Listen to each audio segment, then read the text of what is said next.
Great speech. Puts a lot of pressure on me. Hi, everyone. Very happy to be here. I'm actually honored to be in front of you guys. You are the people that will look after our visitors in Paris in some days, less than 20 days. So today you're going to be the stars, and I will share with you some of my experience to hopefully inspire you and maybe motivate you. Before we dive in, I'd like to know more about you. Who here is going to be, during the Olympics, directly in contact with visitors? Please raise your hand. The real ones. Good. Who will be managing teams and is probably already managing teams? Okay, good to know. Perfect. Um, Let me introduce myself briefly. My name is Maxime Blot. I am 33 years old. I am best craftsman in France. If you don't know what this means, well, soon you will discover. And today we're going to start a journey, and it starts when I was actually 14. So let's start with my academic life. Some people think sometimes that I was a good, brilliant, very interesting, and interested student. I was not. I was actually very turbulent. You know, the guy at the back of the room, speaking louder than the teacher and very hard to manage. And it appeared that, well, I had some issues, difficulties at school. And one day my mother, she took me to, that kind of counselor, psychologist, I don't even know how they call it. But the person finally told me, maybe you should start to work in services, in hospitality.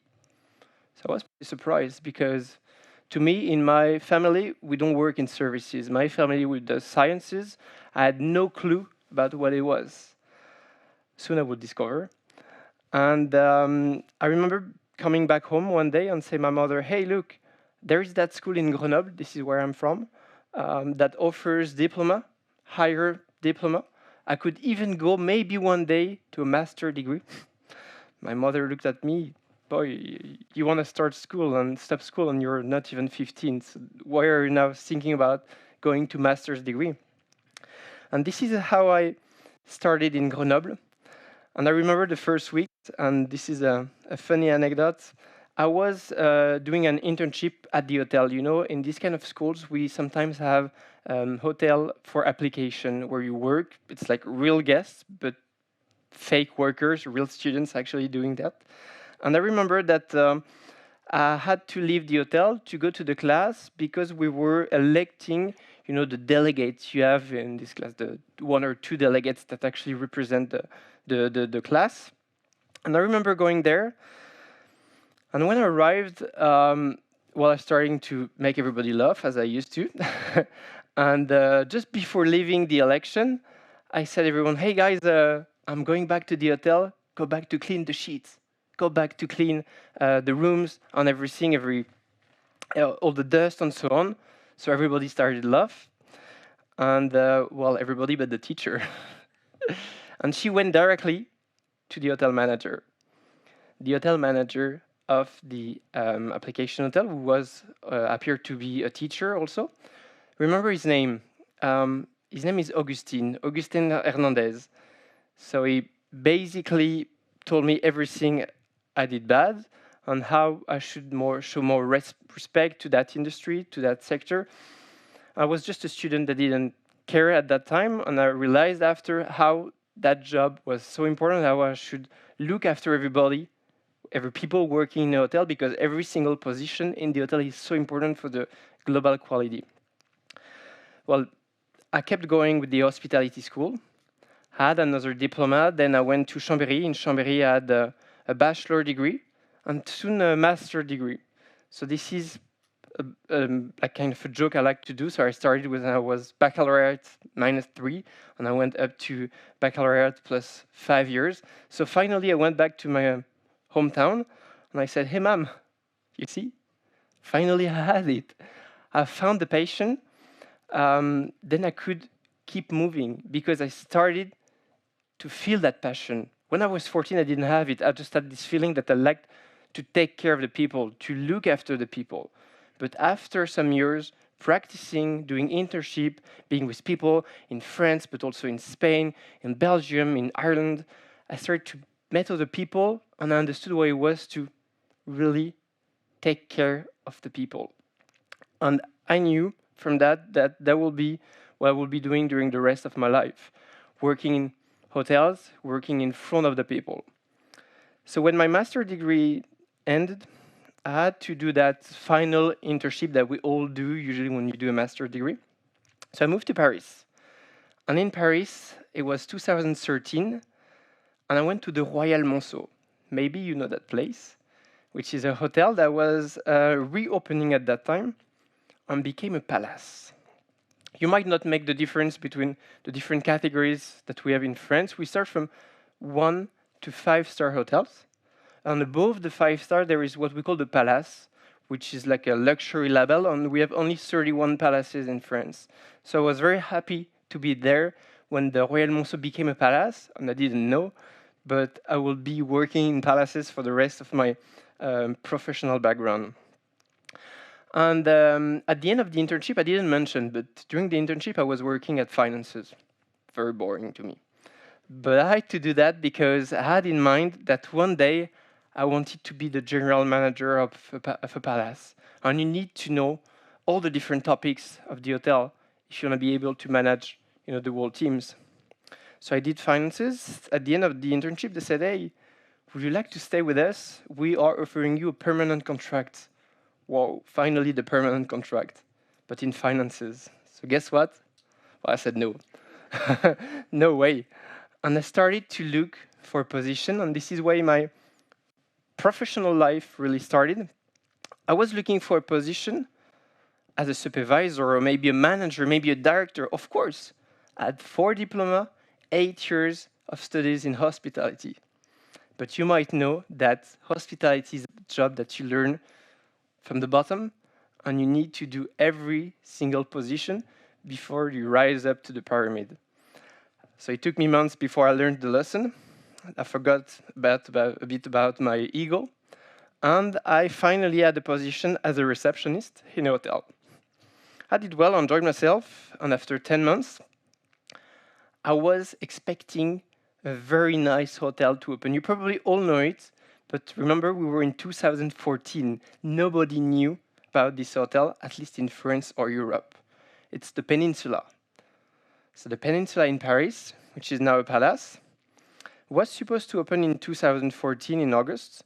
So I applied there 3 times, I think, to 3 different people, just to make sure that I would get the interview.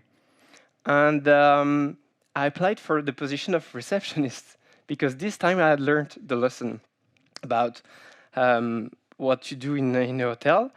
And I have to tell you this story. It's very funny. The day of the interview, well, I don't know how you do at Elevate. I'll be very happy to know how you make so many interviews.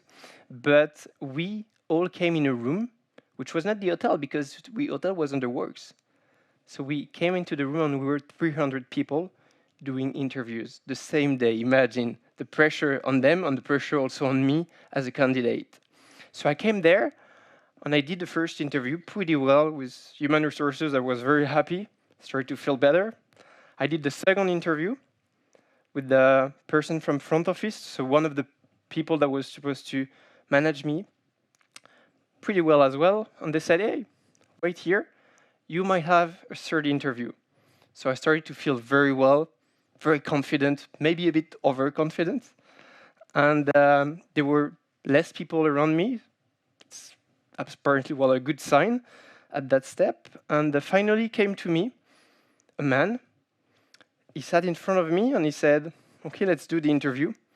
The interview lasts for 30 seconds. He asked me 2 questions. And the second question was, "Do you have any questions?" I was, I did well. It's probably over. I got the contract for sure. And I said, just to show off how confident I was, just to know, "Sir, can I know your name?" And he stand up and he said, "Yeah, of course, I'm Nicolas. I'm the general manager." Oh, felt so bad that I didn't even recognize the general manager. I didn't have his name. And I came back home and I said, "Well, I won't have the position. Too bad." Well, it appeared that he probably forgot about me, and I finally had the position. So finally, 2014, I'm at the Peninsula.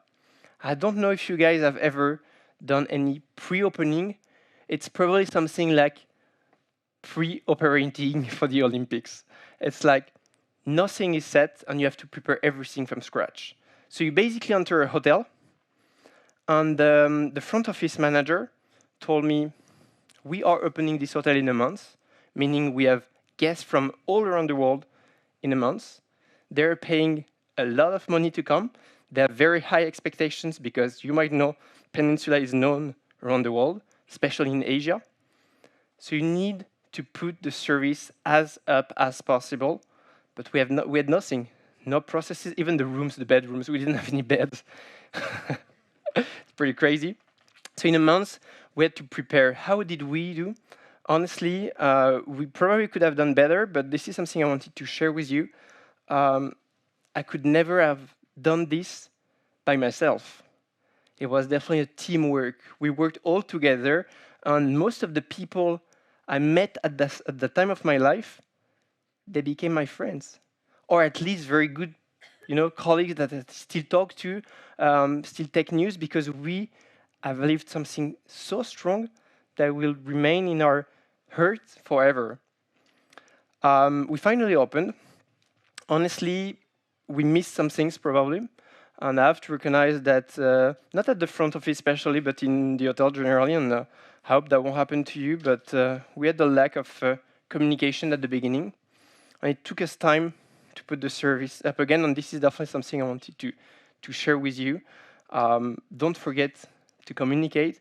I like the speech that we had together before, saying that, take notes, ask your colleague how he or she is feeling today. Maybe you can help just saying, hey, I'm here for you in case you need. Because we were working like different hotels. We were one hotel with different departments, but it was like different hotels. We didn't talk to each other.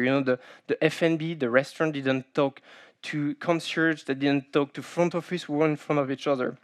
So it's definitely a mistake that I hope you won't do. And at Peninsula, I spent the 10 first months before I got promoted to the position of supervisor. Another 10 months, and then I was the night manager. So the night manager, as you can imagine, is the person that deals with the customers and the employees at night. So finally, after 2 years during my professional life, I was a manager. But this time I understood the different positions, and I was someone credible to manage, to deal with the people. But still, it's kind of a challenge. I was not even 25, and I had to deal with more than 30 employees, many cultures, many countries, and also different age. I was one of the youngest, and I was the director, the only one managing, dealing with the team. So you have to make them respect you, not because you're the manager, but because they like you, because you're the leader, they want to follow you, because they have the feeling that if they follow you, it will go better. So I learned that, and also to make myself be respected in front of the guests, because again, when you have a customer that at 4 a.m. calls for the manager, and you have that young 25 years old saying, hey, I'm the night manager, you have to feel confident to make sure that the head of state that you're talking to, or any businessman or someone very important, takes you seriously and that you answer the needs. I finally spent 5 years at the Peninsula, which was, to me, the best experience I had, probably the hardest. 2 years at night, 3 during day shifts. And then, when you go up the pyramid, something happens. At some point, there are no more available positions. Happened to me, so I had to move to somewhere else. And that was 2020. I don't know if you remember what happened in 2020. COVID times, absolutely. So March 2020, I'm working in another hotel. I'm the front office manager, and I remember that I had to lock the hotel. This is something that should never happen when you're a hotelier. A hotelier is supposed to open his hotel 7 days a week, 24 hours. And I remember putting that huge locker on the door to close it for 2-3 weeks, maybe 2 months. This is what they said. It lasts for 1.5 years. So we spent 1.5 years with that hotel closed. So this is basically where my professional life as an employee stopped and where I became an entrepreneur. I took the opportunity of that 1.5 years. I didn't know it would be 1.5 years, but I started to, discover another world. And you will see that this will definitely open my mind, because from the age of 14, I was made and I was prepared only for working in hotels. My plan was to be a hotel manager before being 35, maybe the general manager of a group before being 40, was clear. And I discovered that maybe I could do something a bit different and maybe help more people. Because there was a kind of frustration that I had in my hotel. I was limited to that hotel, limited to the hotel to the persons I could touch. And by listening to podcasts, to watching videos, reading books, I understood that there was an entire world called entrepreneurship that could open its arms to me and offer me different opportunities. So I created Hospitality Insiders, which is a company that I use for different purposes. There are 3 main pillars. One that I call business. So when we're in the business part, I go to hotels. So I'm finally the one that traveled to hotels, that stays in hotels, and I train the teams. So I finally can train not one hotel, but many in France and around the world, to make sure that they improve their skills, that they get better, that they look after their teams and their guests better. So this is what we do with training. I also do, you might imagine, conferences. And there is also the educational part that I'd like to share with you. I also teach in schools. Because I remember being at school, I had only teachers that were sometimes not real professional. And I swore myself that day that I could share, I will never become a teacher. So now I teach, but I don't want to become a teacher. I'm a professional that goes to schools to share my knowledge, my experience. And it's funny because the way they look at me is different than the way they look at other teachers, just by switching the title and the attitude probably. And the third one is podcast. As I was listening to so many podcasts, I understood that if I wanted to touch so many people, I need a media. I need a media to be able to touch without any limit of time or space. So I created my own show in 2021. That is nowadays, after 4 years, the first show about service excellence of service in hospitality. And there is one interview every week.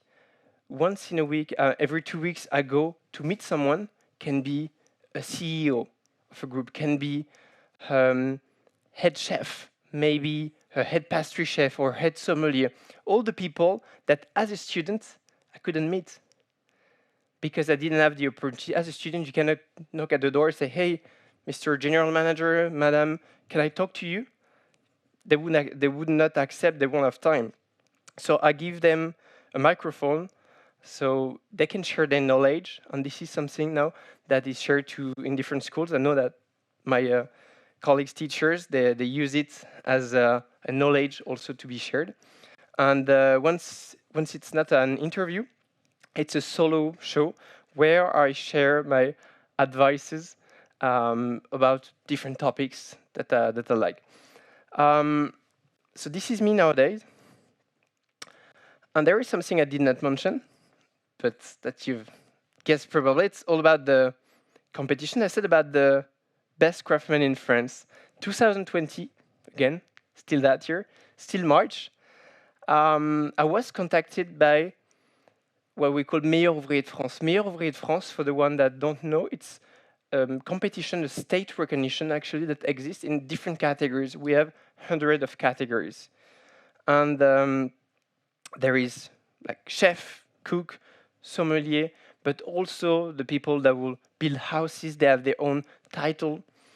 And it appeared that in 2015, the title was finally created to the receptionist position. Because yes, I have to recognize it was something I was looking for. I was looking at as a holy grail. You know, when you start your career, you always look to the best. And I was looking at the flag, you know, on the chef, famous chef, but I didn't find any on the people that were inspiring me because it did not exist. So 2015, it was finally created. Um, Remember that I was only receptionist starting his career. So I thought that it was not the right timing to candidate, to apply. 2018, it appears every 3 years, still too young. Not a lot of experience. I was night manager. I was working too much. And then 2020 was time to apply for 2021. I said, you know what? It is my time. I have to apply to do it because it's now or never. And then COVID, and I forgot. I forgot about the competition because during 2 years, we didn't have any single news, any single email from the organization. And it appeared that on December 2022, they finally wrote to us and said, hey, you know what? The competition is starting again. If you'd like to go, it will be in 5 weeks. Okay. At that time, so I was an entrepreneur, but I still didn't have any free time. So I had to prepare. And I went to the competition January last year. And to be honest, I didn't prepare. I didn't prepare that much for the competition because I was prepared. I was prepared from the 15 years I had worked. You cannot learn that job in 3 weeks or 5 weeks. It took me years, and that day was only the qualifications, right? Not the finals. I was qualified thanks to the knowledge, thanks to the know-how I had already. And then came the hardest part, which is the finals. We have to prepare what they call a chef-d'œuvre, a piece of art. Receptionist, what kind of piece of art can we do? It's easy to imagine a pastry chef doing a piece of sugars, you know, something big in chocolate or whatever. It's hard for a receptionist to do so. Not going to go too much into details. I can, well, when we will have time for questions afterward, if you like, but in few words, we had a topic of CSR, which is RSE, CSR on employees' journey in hotels. So they gave us a fake hotel in Nice, 4-star hotel, and I had to design all the journey and the path that the people will go through. And I designed like a welcome kit, and inside the welcome kit, you will receive a mug. On the mug, there was a QR code with your first name. If you will scan the QR code, you will go to an app that I had created with all the knowledge from the hotel, the values, the story. Also, there was an e-learning, a chat, so everything was in it. And I think it was pretty innovative compared to the other candidates. Maybe something I learned from my entrepreneur life. And finally, that was the final exam. It was a management exam. So I remember coming into that room, entering the room with 3 other candidates. And here, I had different juries. And guess who was in front of me? Augustin Hernandez. That guy was there. Thankfully, in between, we became not friends, but close, and he forgot about what happened 15 years ago. And I remember seeing on his face, he was so proud that that little student, you know, that was not very good at school, 15 years after would finally become Meilleur Ouvrier de France. And I received the title late last year. I'm the only one because it's an exam, so we can have different people having the title. And last year, 2023, I was the only one in receptionist category. So we're only 2 people to have the title since 2015. So hopefully next time there will be more people coming, maybe some of you. If you'd like to apply, it's still time. Who knows? So that's the end of the Meilleur Ouvrier de France competition. You might think that I spend my life working, which is kind of true, but not only. I'd like to share also about sports and balance in your life, and I think it's a good timing, right, with the Olympics coming. Through my life, I've always been practicing sports because I had the feeling that without it, I would, you know, implode. I will not manage the pressure, but because yes, in that kind of event, in that kind of hotels, you have a lot of pressure to deal with. And I always practiced, but I didn't have so much time to put into competition. So 2020, the good point is I had time. I had free time and I started triathlon. You all know, I guess, what is triathlon. There is a competition during the Olympics. So it always starts with swimming, biking, and finally running. And the holy grail in the triathlon competition is the Ironman. Ironman is a brand, basically, but it means it's a very long competition. And in 2022, I prepared myself for the Ironman of Barcelona. You might think this guy is probably crazy. He did that during his first life as an entrepreneur, first 2 years as an entrepreneur, and yeah, it was probably crazy. But you know what?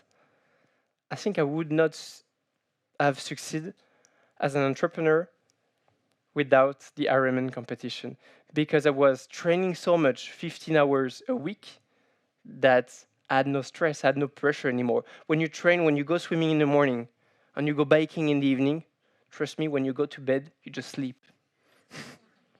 You forget completely about what happened during the day. And that's something I wanted to share with you. Balance is important. It's going to be for you a tough competition. It's already, because for you, the toughest work is probably now during the preparation. Don't forget the balance. Don't forget to take care of yourself, to train. But it's not only training, it's also sleeping, eating, drinking, possibly water. Um, and if you have a look at the picture, so 2022, I finally finished the Ironman in less than 12 hours. And the people that you see there, they're my family. They are my family that supported me for the last 12 hours, probably for the last 30 years as well. And I wouldn't be there without them. Because if you go on any competition, any event, I might look alone. And I'm the only one that will have the gold medal at the end, or just a medal, or just being a finisher to an Ironman. But you're never alone. Alone, you don't do nothing. You need to have the people around you that will support you. When you're tired, they encourage you. When you lose your motivation, they're here. And at the end, when you celebrate, they're here to celebrate also with you. So it's important that you have people around, can be your friends, can be your family, can be any relatives, some people that you can count with. And this is also definitely something I wanted you to keep into mind before such a competition. How is everything that I shared with you so linked with your events? Well, I guess you might have made some relationship already, but I'd like to make sure it's clear to everybody. Make it as clear as possible so you get ready for the event that is waiting for you. Here I try to put some practical advices. Maybe we can talk about some of them.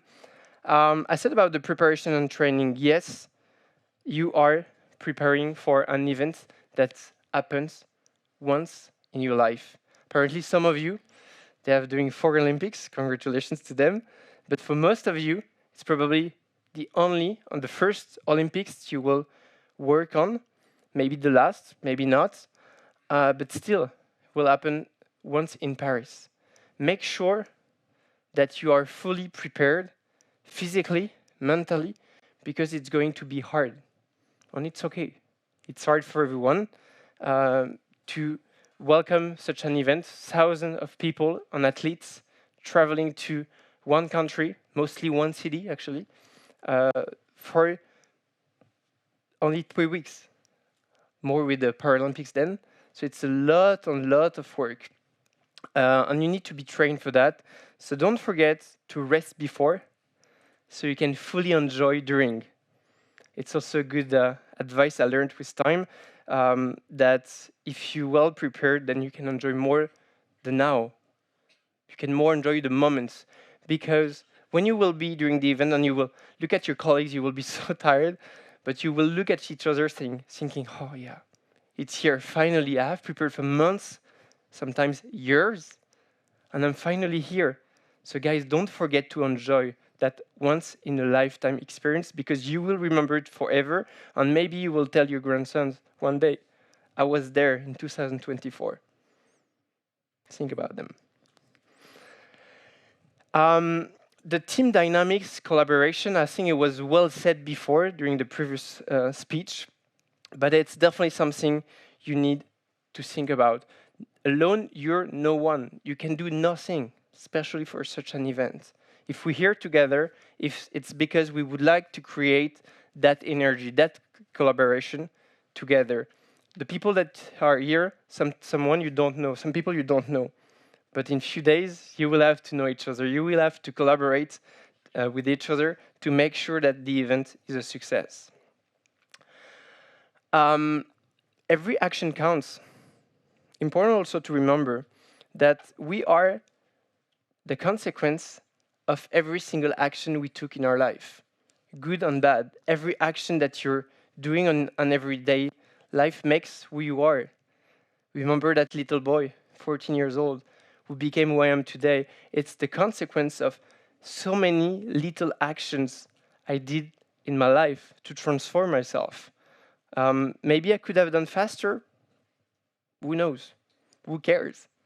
I'm who I am because I'm the consequence of what I did. So remember that every action is important. Every decision you take is also important. Repetition. Repetition as well is the one I wanted to share with you. Repetition is a very important word. Sometimes repetition means routine, means boring. For me, repetition means quality. You cannot do quality without repetition. Imagine if you were a cook or an athlete. Let's say an athlete. You're going to run 100 meters. It's your competition. How many times do you need to repeat, repeat, repeat in your life to be able to run these 100 meters faster than the others? So many times. So repetition makes the quality, makes the experience, makes that you becoming better and better on an everyday basis. So don't forget about it. And well, commitment. I think you need to be involved in what you do. You need to put your energy. You need to put everything that you have into what you're doing, especially in such an event. Okay, it's going to happen once, so put everything that you have to make sure that this is memorable to you and that you give so much energy to the people around. I'm talking about the visitors, but also the other colleagues, the other people that you have around. They will be your only family during the coming weeks. So take care of them. And finally, don't forget to have fun. Please don't. I mean, having fun is probably one of the most important things for us as human beings, because it helps us remembering things. And the people that will come to the Olympics, at least the visitors, they're here for fun. The athletes, maybe not. Probably not. But the others, the people that are paying and traveling, they're here for fun. So make sure that they have fun and make sure that you have fun, because they will feel it. When you work in service, people feel what you feel, and you need to share. You need to share all what you have to make them feel so good. All right? And this will be my last words of that presentation. I'd like you to remember to treat yourself as athletes, because during the Olympics, you guys are going to be also athletes, okay? So remember that they will be champions, but you also are the champions. And thank you so much for listening to me.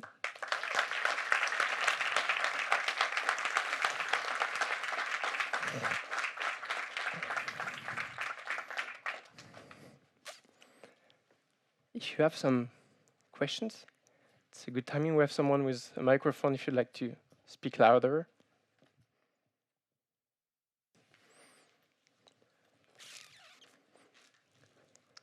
Hello, it's me, Gibran. Yeah? I'm from the hospitality industry too. I have a question. For 2020, it was not very good for a lot of people, but it seems to be very good for you. Are you happy with 2020? I wouldn't say I'm happy with 2020 because, yes, it was a hard year. And especially for the hotel where I was working, it closed for 1 year and a half. But I think it was a good opportunity. And as an entrepreneur, I learned how to take everything, every issue, every problem as an opportunity. This is what I did at free time. I didn't have any work, so I transformed that into an opportunity, and look what it made after. So I wouldn't say it's good or bad year. It's a year of opportunity. This is what I tried to do, and to be honest, if there will be another COVID tomorrow, I wouldn't be happy at all. I guess you neither. And but I would take opportunities again because as an entrepreneur, we need to survive. We need to create things and to bring something new. And maybe it will give me the opportunity to bring something even better next time. Sure. Thank you. Thank you. Hello. Hi, I'm Zalan. So with big events like this, and I'm sure you do like long hauls of day after day, it's very normal to have like the burnouts after a long run. How do you deal with that burnout? What do you recommend for us as we come off of the Olympics at the end? Yeah. So preparation first. I said it. Make sure that you go there prepared. The better, the more prepared you are, the easiest it will be after. Okay, I like to say the harder the preparation, the training, the easier the competition, and after the competition also. During the competition, you will be working, yes, but hopefully you'll be sleeping at some point. So don't forget this, and don't get too crazy at everything that is around. You know, sometimes when we go to this kind of event, it's like, oh, wow, it's so fun. Yeah, so let's go drinking, having some beers after today was a hard day. Yeah, works 1 day, 2, 3 maybe.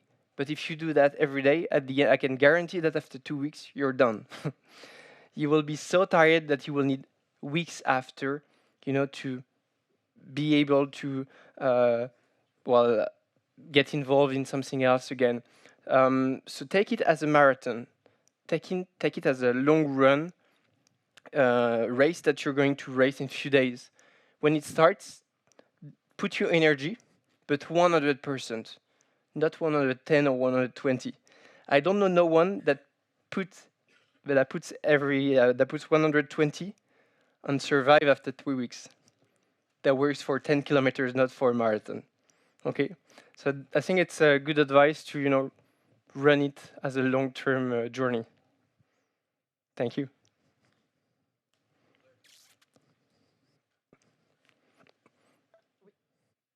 Hi, can you hear me? Hi. Hi.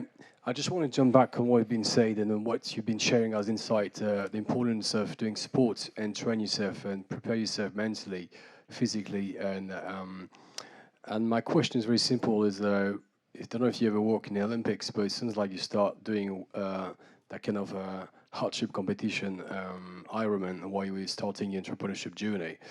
And from a management position, I'd like to know what were your feedback in terms of also mixing sport with the management in Olympics. I think I'm also an early swimmer in the morning, so I don't mind if I do even 15 hours shift a day. I think it's very important to know and to do this in terms of preparation. Sure. So my question would be what's your feedback in terms of preparation, like before, during the Olympics, and also very important after the Olympics and Paralympics, how to take some distance and kind of rest as well. You mean your personal preparation? for that kind of event? Yes, especially when it comes to management. Sure. Yeah. Okay. Thank you. I would say don't start something you haven't started before. Don't try to invent yourself that you're a biker if you have never biked before. Don't start swimming if it's not something you do usually. Do something you like. And I took my example about triathlon. But if you don't like triathlon, don't do triathlon at all. It's too hard. Do not even try. I mean, if hiking is your passion, go hiking as much as you can. Practice something that you are used to because your body and your head they need to recover. So don't make them work too much. You're going to work already a lot during the Olympics. And as a manager, but that works also for anybody else, try to practice your passion, your activity during the recovery time, during the weekends that you have, during the Olympics, during the free time, even if it's 1 hour. You know, when I travel or when I do events, when I do trainings. Last week, for example, I was in the Alps doing trainings in hotels that are opening for summer. After the day, even if I feel tired, I go to the gym at least 30 minutes. You don't need to work out for 2 hours. 20, 30 minutes sometimes is enough. It's better than nothing. I go there, I'm so tired. I leave the gym, I feel so good. And I can go again the next day. But this is something I like to do. I will never force someone to go to the gym if he or she doesn't like it. So practice something you like. Make sure that you recover, that you an activity that you like. It's basically something that you feel better after than before. That's it. Then pick up your activity, and hopefully it will work for you as well.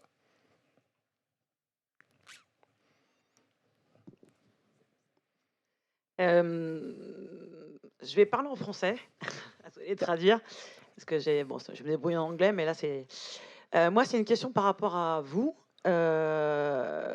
Donc si on schématise, vous avez été dans la partie hôtel, management, faire les choses, recevoir les clients, qualité, etc. Et là maintenant consultant, interroger les gens, training. Est-ce que vous n'avez pas envie maintenant de revenir à une partie création d'événements, mais pas forcément en hôtellerie, qui cumulerait un peu les deux choses, c'est-à-dire votre partie consulting et la partie, donc ça peut être dans la mode, ça peut être dans le sport, ça peut être pour des entreprises, voilà. Translate this. Basically, if I am interested in after my journey to do something different, like creating events and something maybe more creative, this is what you asked, right? So the answer is yes. I'll be very happy in doing so, but I don't know. I have no opportunity yet. But if any opportunity is coming, why not? I was that hotelier on the road. I was not, looking around. I was preparing to be a general manager one day, and then I became an entrepreneur. So now I start to look around. And as an entrepreneur, you need to be able to pick up any opportunity that is coming around the way. So as long as it's aligned with my values, with my core values, what I'd like to do with my life, why not? We talked before with Grégoire that months ago, not even a year ago, I didn't have any idea of doing conferences, especially not for the Olympics. And when he contacted me, he said, "Yeah, why not doing any conference in English for the Olympics?" My target is hôteliers. I usually train in French. I can do it in English, but I never did a conference. So I took this opportunity. As long as it's, again, something that could make me also better as a person, that challenged me, yes, why not? So if you have any opportunity as creating an event, phone me. Please call me. Next Olympics. Sure. But as a person, you get better when it's difficult. You improve yourself when you have challenges. I didn't come here because it was easy. I worked a lot. I worked probably harder than other people, and I challenged myself every day.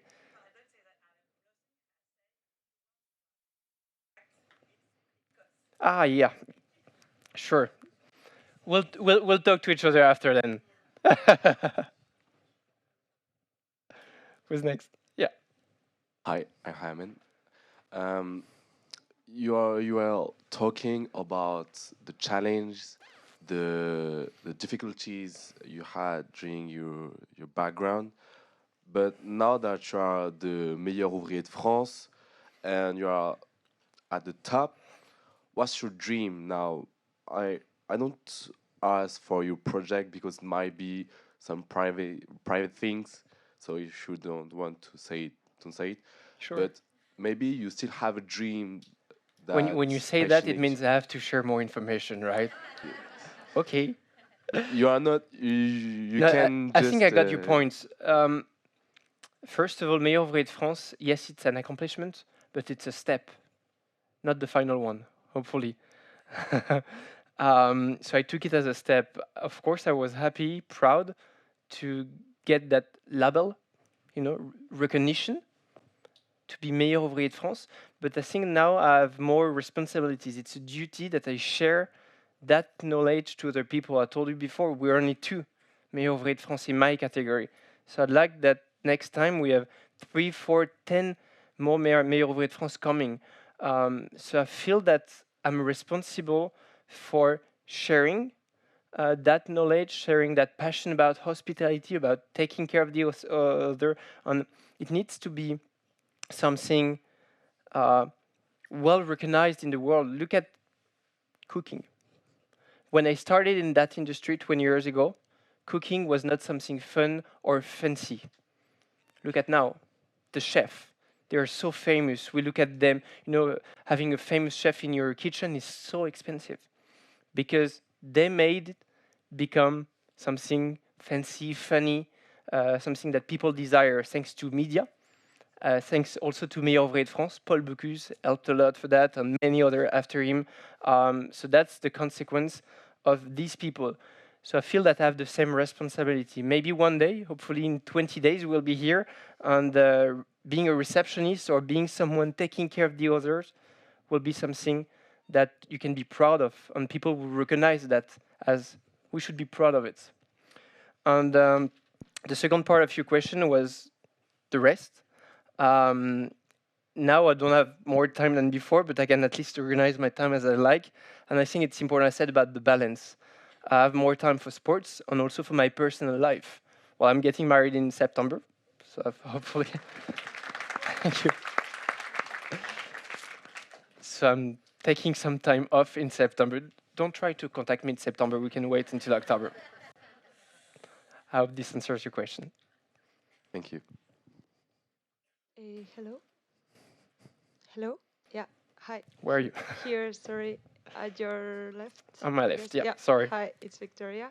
Well, first of all, thank you so much, Maxime, for this amazing talk.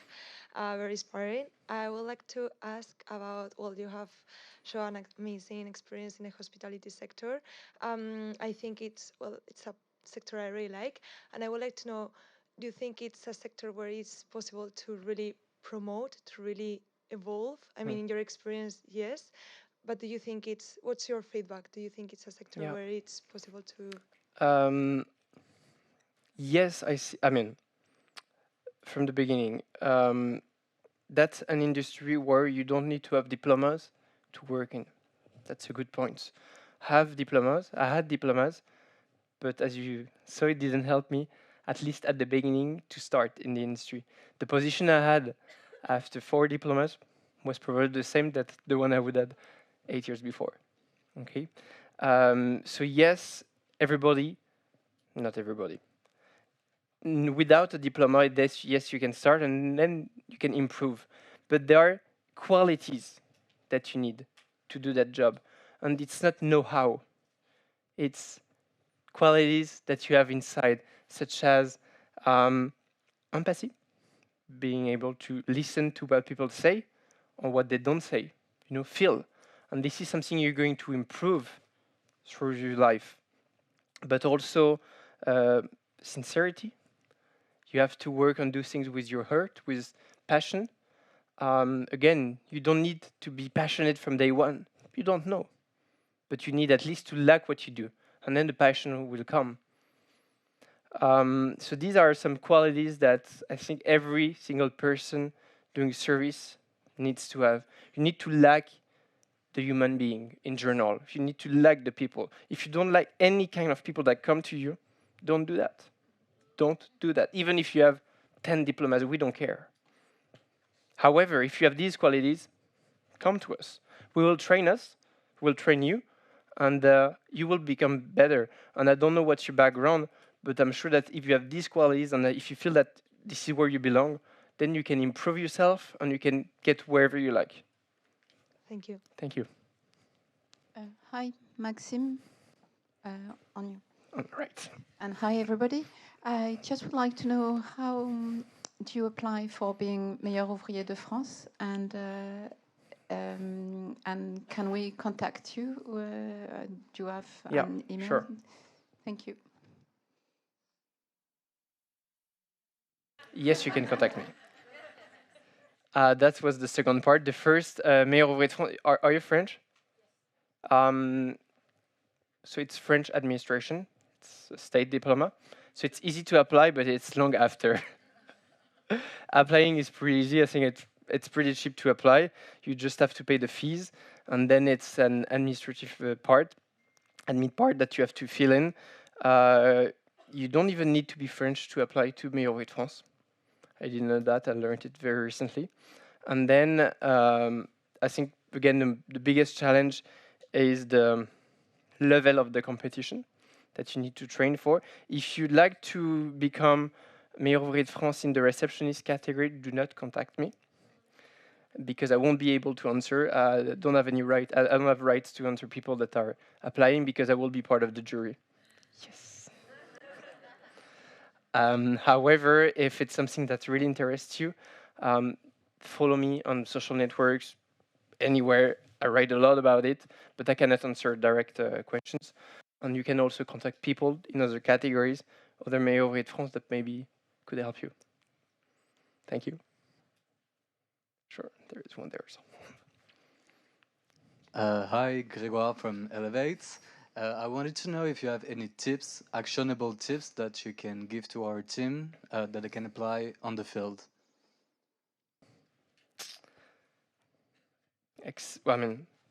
Plus the other tips I share with you.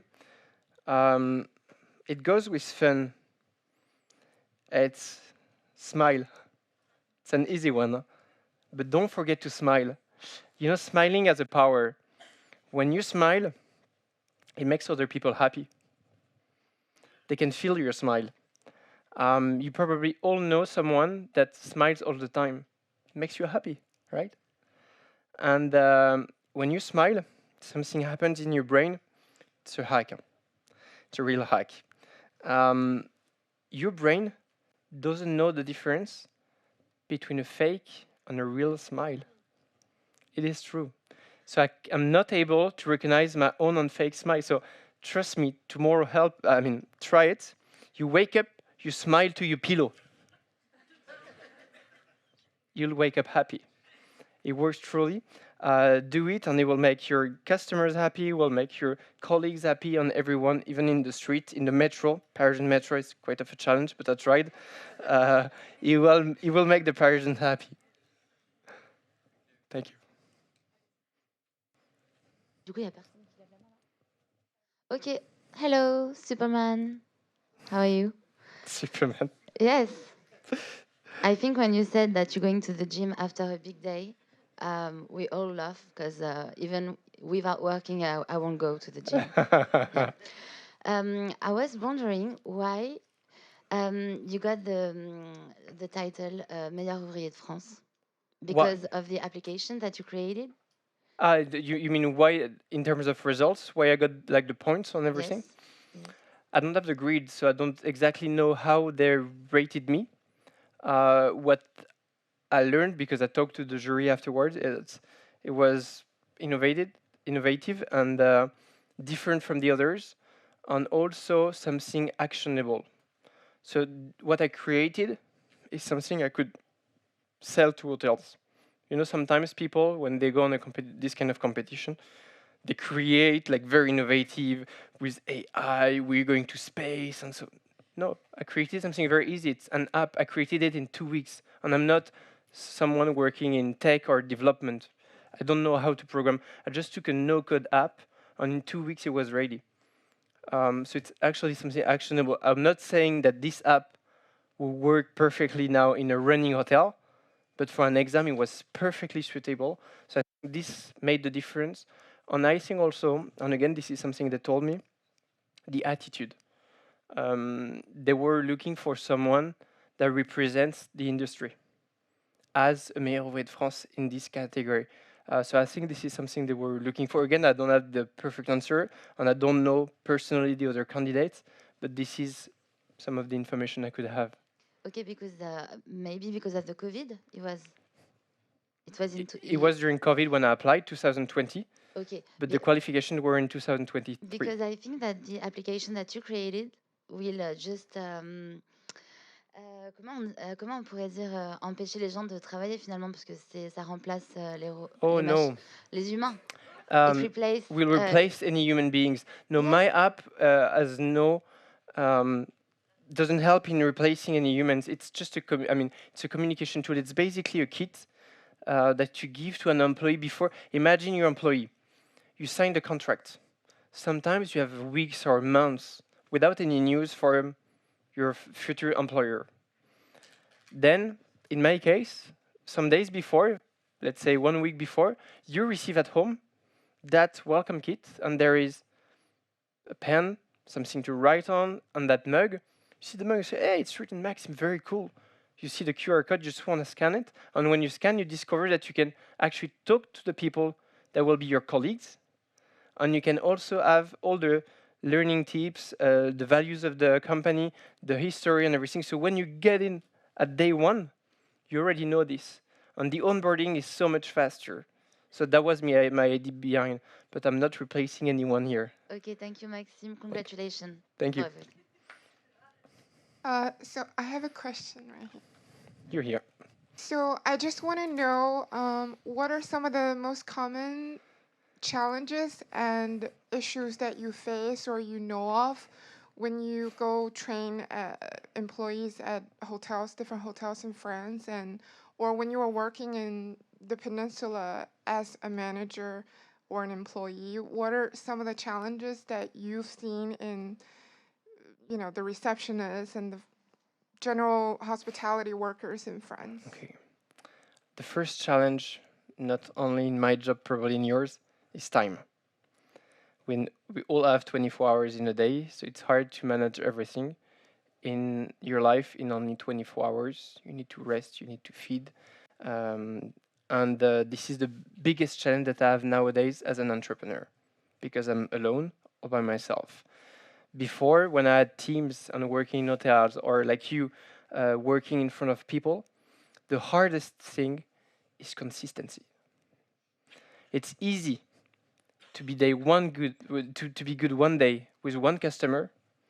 It's hard to be good with every single customer every time, because that customer, through the journey, is going through many different employees, and every single employee has to put the pressure, put the level up to the level that you're expecting.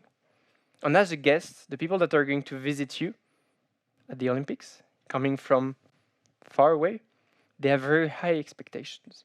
So they're going to meet you, but also your colleagues and your friend, and so on and so on. And you need to have all the same levels. So as a manager, as someone working with a team, it's the hardest challenge. And I would say, I don't have the perfect answer, but it takes time, training, to make sure that the people know each other. Remember what I said at the beginning at the peninsula? Communication was a failure for us. We didn't communicate well. So I think we had a strong front office, but to be honest, we had a very low F&B. Like the room service and breakfast was very bad. And these were the reviews that we had from the customers. So as a guest, you enter the hotel, you see the front of it, wow, so nice, beautiful hotel, peninsula, I'm amazed. Then on the next day you go to breakfast and it's like, looks like a 2-star hotel. So what's your experience at the end, So consistency is definitely the key in any company that does services and does teams. Thank you. Sorry, I have a second question. So Sure. I recently moved from the U.S. To France, and so my observation about the customer service, the sense of customer service in France is a little bit different than Sure. the U.S. I think France is not very well known for its customer service and hospitality. In your mind, what do you think the reason is? I'm genuinely curious, Okay. just to know. Well, I don't. I mean, the origins. We can talk about the origins, but we can also talk about, is it true that France has a very high level of service? I'm not sure about it. I've traveled to many other countries, and I can guarantee that in many other countries, they have a high level of service. I don't consider that France is above the others. I think we have a good reputation. I don't know how, honestly. I don't know how we still have such a good reputation because I don't know you have, but I've been living in Paris for 8 years. Try to go to any bar or restaurant in Paris, check the service. You all know. And honestly, so we have a good reputation. We have to be happy and proud, but we have to focus on where we want to put the level again, because other countries around the world are definitely doing probably better and pushing harder, and they will be soon before. So I think that's the focus we need to have for now. For the origins, I'm not an history guy, but there are many origins about France and luxury especially. Thank you. Um, th- Hi, I would like to ask a Yeah. question. Thank you so much for sharing your journey with us. As you know, as I can see that you have worked with a lot of people from various cultures because you have traveled and you have various experiences. And we also will be working with various cultures for in a limited period of time. I have two questions. One, what was your journey to understand people and culture and how we can integrate that into the service? And secondly, do you have any tips for us to understand our clients and people who we work with better? Thank you. Sure. Open your mind as a person, as a human being, and try to treat the other person as a human being. And then you'll learn their culture. Talk, listen, and you'll discover a lot. It takes time. In 2 weeks, you won't learn, and I'm sure you've already learned a lot about all the cultures in the world. But the more time you spend with them, the better you know them. If I take again the example of Peninsula, which is an Asian group, I didn't know nothing about China, Hong Kong before going into that group. But it took me time and I learned a lot, especially in management. And we had also many guests coming from Middle East. That part of Paris in luxury hotels is famous for the Middle East. At the beginning, it was hard for me, to deal with them. It's such a different culture from mine. But it took me time, of course, a lot of time listening, trying to understand how they feel, how they deal with people.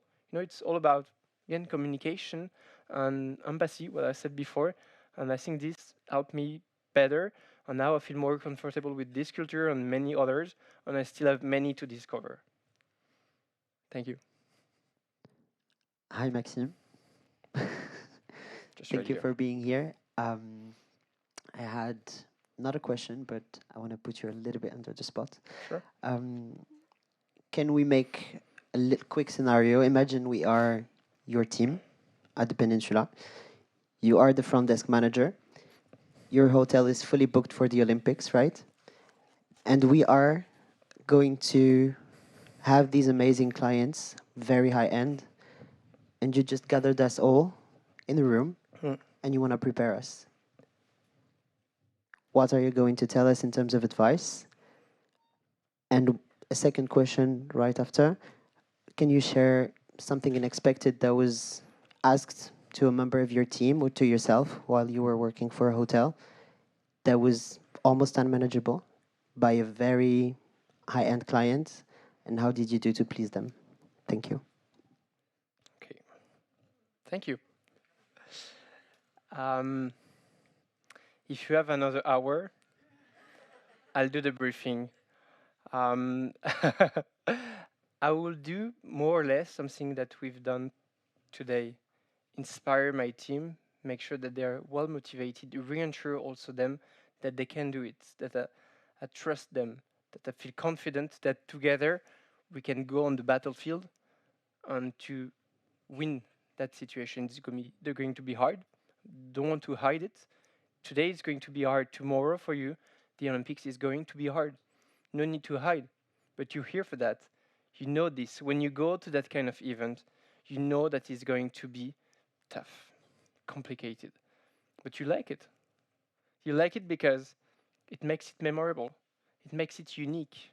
Most of your friends, maybe your family like mine, they have a very routine day. You know, the routine, professional routine. Every day is the same. Weekends, holidays, they're the same.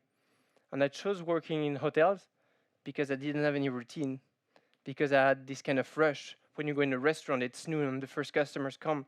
You need to be ready there. So yes, I would say that make sure that you prepare yourself, talk to each other, trust each other, because if you don't trust each other, there will be no success. And success will be together or there won't be any success. For the second part, I had many challenges, honestly, in my life. Can I tell you a failure?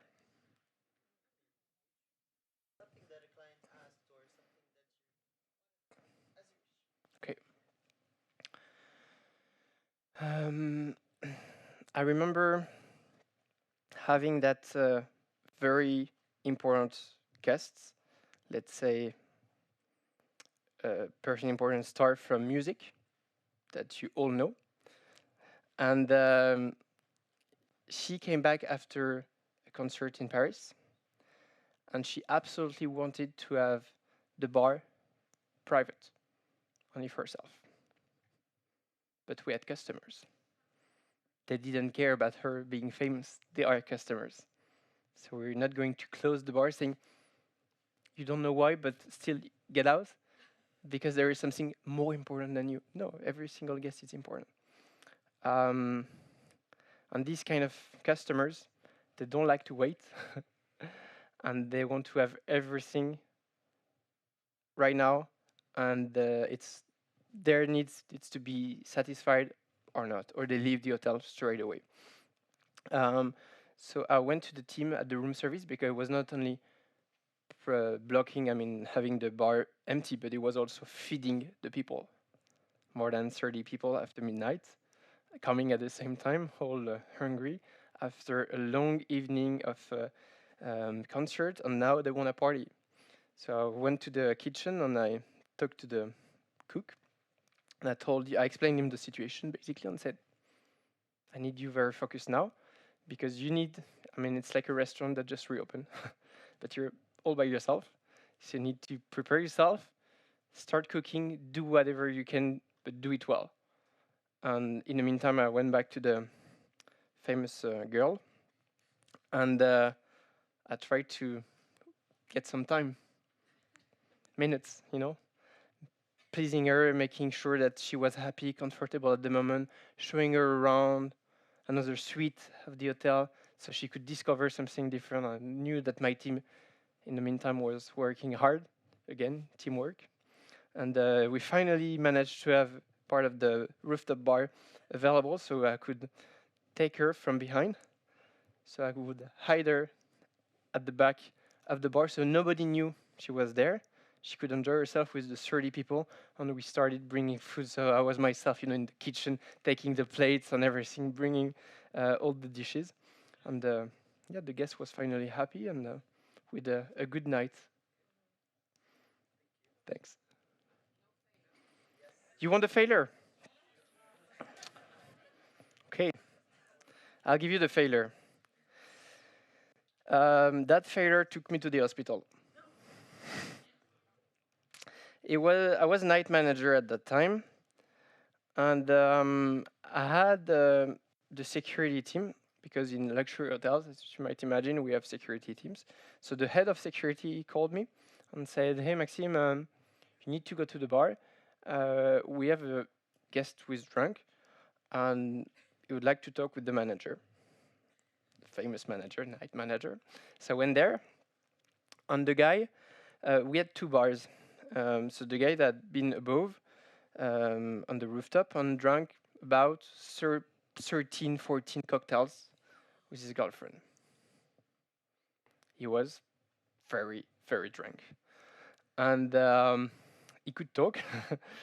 And he was asking to have another drink at the bar at the bottom. The point is, the barman, the head barman, refused because he was so drunk. You know, as a hotel manager, you're responsible of the security of your people. If you serve too much alcohol, the person gets sick or dies, you are the person responsible. So he refused, he did well. So that guy started to be mad, the customer. So I went there and I tried to solve the solution, to solve the problem, to deal with the complaint as I would do with the luxury customer usually. And that was probably my mistake. So I started to talk to you. Okay, sir, I'm listening, right? I understand your situation. Of course, yeah, talk to me. Why don't we go outside to talk? He didn't want to go outside. In the meantime, he had his girlfriend there doing yoga stuff in the bar to show everyone she was not drunk. So he started to scream at me, talk very badly at me, showing me how expensive is his watch, and I could never buy any watch like this. The beautiful car, Porsche he had outside that I could never buy in my life. He started to insult my security team. He took a glass. Thankfully, didn't touch no one in the bar, any guests nor employees. And after 20, 25 minutes, it's longer, 25 minutes in front of that kind of customer, he finally followed me outside. He said, yeah, come with me. We go outside. We keep talking. Thank you for your understanding, blah, blah, blah. He's outside, so I feel I manage it because finally we are in a safe place. And he goes out and he talks to the valet, the car valet outside. He said, I want the key of my car. What do I do? If I give him the key, if he kills himself, I'm responsible. So the car valet looks at me and said, mm-mm. So the guy starts to get really mad. Give me the keys of my car. The car valet looks at me. I said, mm. So the guy went back to the hotel running like crazy. When he reached the doors of the hotel, I said to the security team, now you block him. I don't want this guy to be in the hotel again. So security team took him from the two sides. You know, we have two doors. It was blocked in between. Never do this. Never do this to someone drunk and crazy. He started to be like a lion. His girlfriend started to jump to the door. The door finally fell on the floor. He went running to the desk at the front desk and started to talk to my receptionist like this. You know when you're too drunk and you try to show that you're not. A young lady would like to take note that at 11:30 I was refused at the. His girlfriend came. She took the keyboard. Boom! She put it to the floor. It was completely wasted. Then the payment machine. And then I put myself in between and I said, now stop. And the guy had been waiting for that for the last 25 minutes. The only thing he wanted was to punch me in the face. So this is what he did. He punched me in the face. And after that, security team took him. Police then took him and he was taken. And I was taken to the hospital by the police. And I learned that day that sometimes, in very exceptional occasion, you cannot deal with complaints. It was not a complaint. It's a security issue. So you have to deal as a security issue. And I should have said, security team, this person is drunk. I cannot talk. He doesn't listen. He doesn't receive what I'm sharing right here. So just take him. And I'm not talking to that person anymore. I'm going to call the police and over in 5 minutes. So it costed me my nose and, and a bit of my reputation and my ego as well.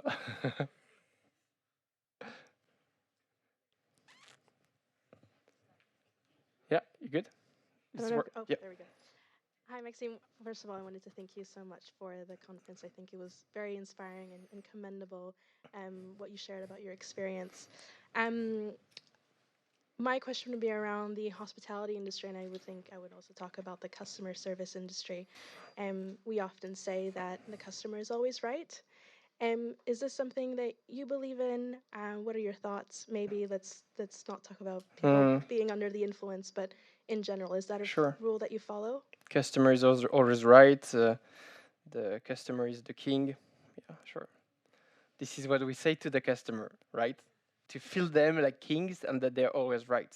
Doesn't mean that you cannot find any alternative and make sure that they're happy, but you do it your way. Because sometimes you cannot do it their way. But you don't have necessary to say no, it's impossible. Yes, of course. Why not going to this, and I will find alternatives. So the mindset I always have is I will do my best to please the customer as long as it's possible and legally possible. That there's a line that that you cannot cross. And yes, then it's all about attitude. Remember the famous girl I told you about? She's the kind of person you cannot say no to. Cannot say no. Yes, of course. Of course. You want to have the full hotel prerogative to you? Of course. We'll do that. Why don't you go with me? And let's have a drink first. Sit there. I was organizing everything. She was happy at the end. I didn't put any other guest outside, but she was happy. And I say yes. So it's, I think, the way you say the things and the attitude that you have, always smiling and showing how much you care and how much you're going to give your best to that customer, that makes her or she or he feel like a king. But you don't have to do everything like a dumb. Thanks. Wow. What can we just say? A massive thank you to Maxime. Thank you so much. That was very, very inspirational. Thank you so much. Thank you. I'll leave you the floor.